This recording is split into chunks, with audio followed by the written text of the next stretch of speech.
देशाला आज 9वी आणि 10वी वंदे भारत ट्रेन समर्पित करताना मला अत्यंत आनंद होतो आहे.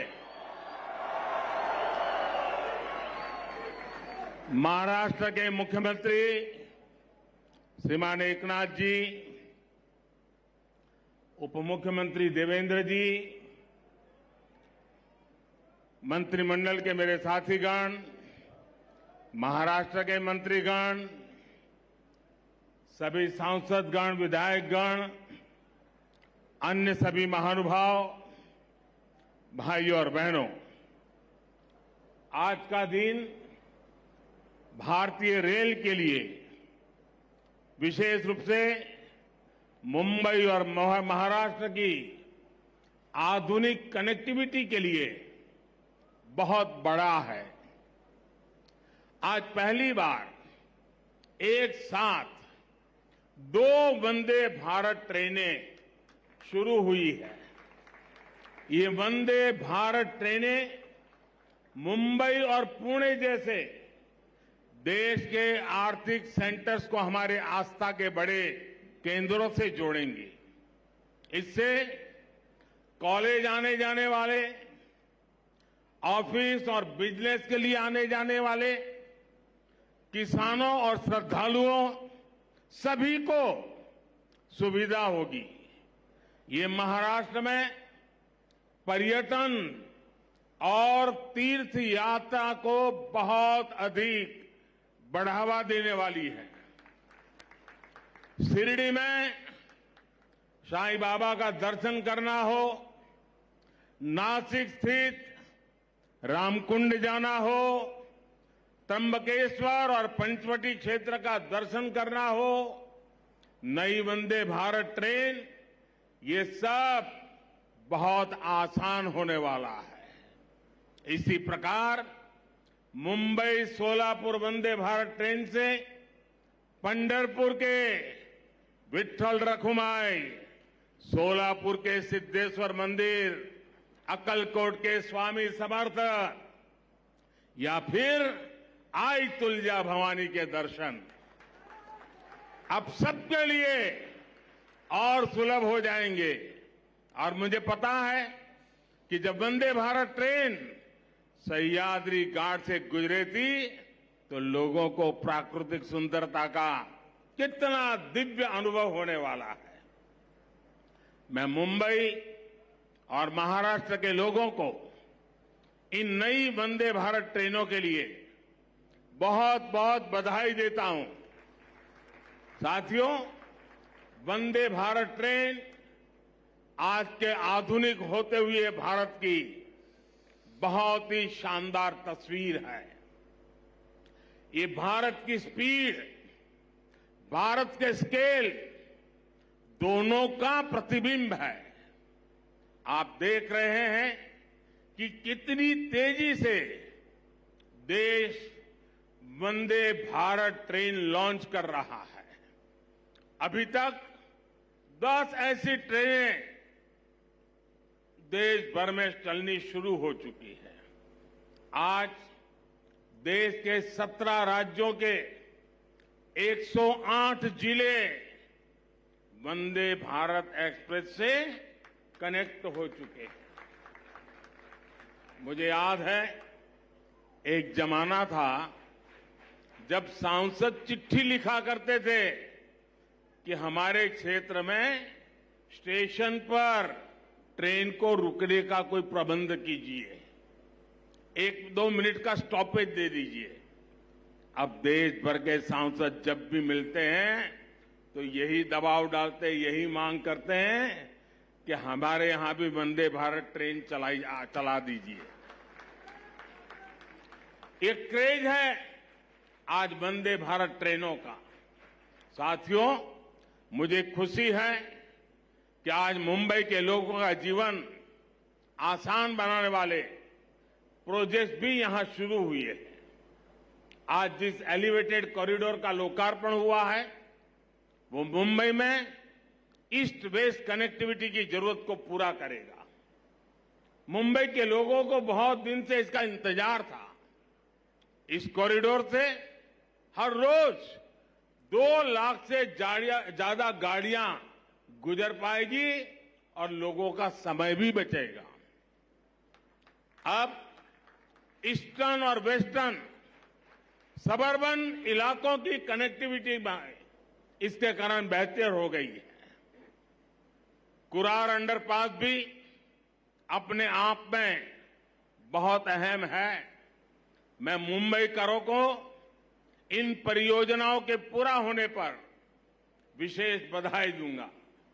साथियों, 21वीं सदी के भारत को बहुत तेजी से अपने पब्लिक ट्रांसपोर्ट सिस्टम को सुधारना ही होगा। जितनी तेजी से हमारा पब्लिक ट्रांसपोर्ट सिस्टम आधुनिक बनेगा, उतना ही देश के नागरिकों की ईज ऑफ लिविंग बढ़ेगी, उनकी क्वालिटी ऑफ लाइफ में सुखद सुधार होगा। इसी सोच के साथ आज देश में आधुनिक ट्रेनें चलाई जा रही हैं, मेट्रो का विस्तार हो रहा है, नए नए एयरपोर्ट्स और पोर्ट्स बनाए जा रहे हैं। कुछ दिन पहले जो देश का बजट आया, उसमें भी इसी भावना को सशक्त किया गया है और हमारे मुख्यमंत्री जी और उप मुख्यमंत्री जी ने उसकी भरपूर तारीफ भी की। भारत के इतिहास में पहली बार 10 लाख करोड़ रुपए सिर्फ इंफ्रास्ट्रक्चर के विकास के लिए रखे गए हैं। ये 9 साल की तुलना में 5 गुना ज्यादा है। इसमें भी रेलवे का हिस्सा लगभग 2.5 लाख करोड़ रुपए का है। महाराष्ट्र के लिए भी रेल बजट में ऐतिहासिक वृद्धि हुई है। मुझे विश्वास है कि डबल इंजन सरकार के डबल प्रयासों से महाराष्ट्र में कनेक्टिविटी और तेजी से आधुनिक बनेगी।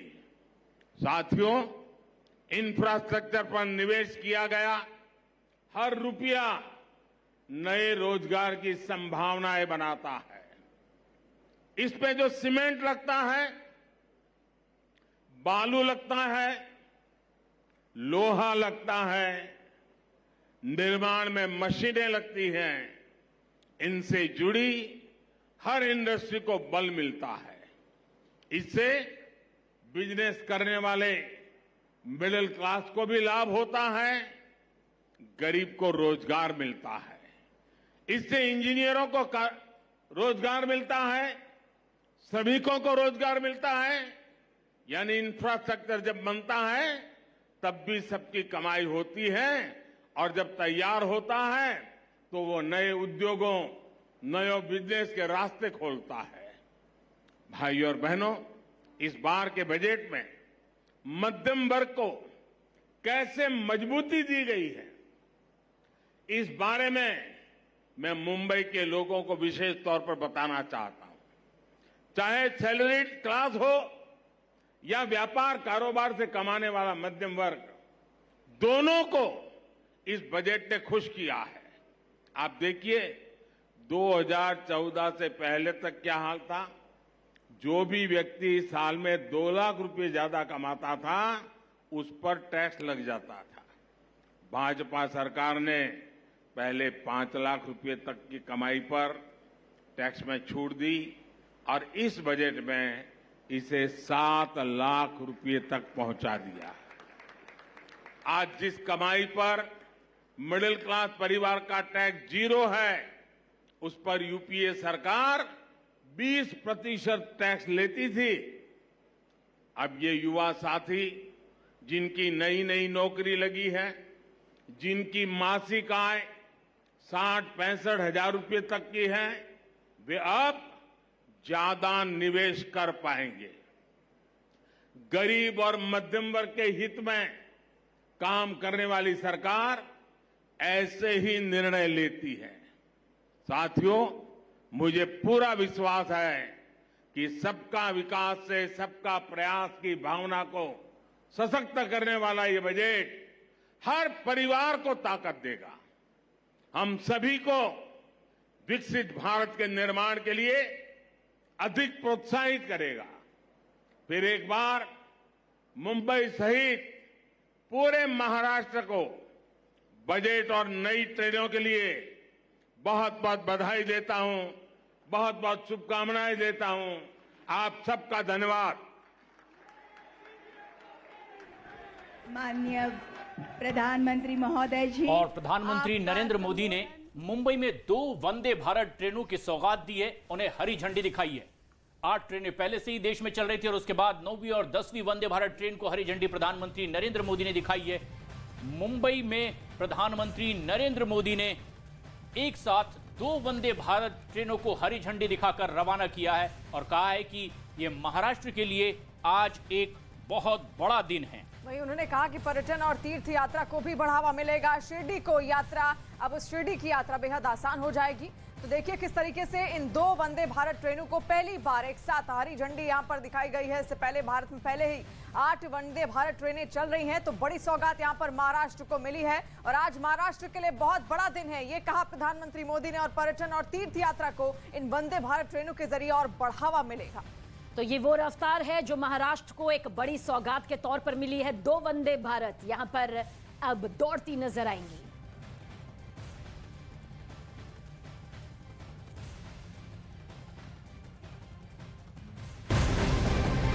न्यूज़ 18 इंडिया की web series FIR number 208 streaming now.